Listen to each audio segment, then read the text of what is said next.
ہماری شریعت میں ایک نیکی ایسی ہے کہ جو اللہ کے علاوہ کوئی نہیں جان سکتا اسے، اور وہ ہے روزہ۔ نماز پڑھو لوگ دیکھیں گے، حج کرو لوگ دیکھیں گے، عمرہ کرو لوگ دیکھیں گے، قرآن پڑھو لوگ دیکھیں گے، صدقہ دو لوگ دیکھیں گے، زکوٰۃ دو لوگ دیکھیں گے۔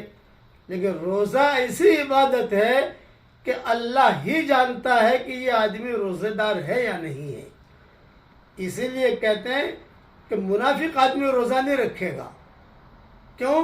کہ وہ تو ایسا ہے کہ وضو کرتے کرتے پانی پی لے گا، اس کو تو اللہ پر ایمان تو ہے نہیں اس کو۔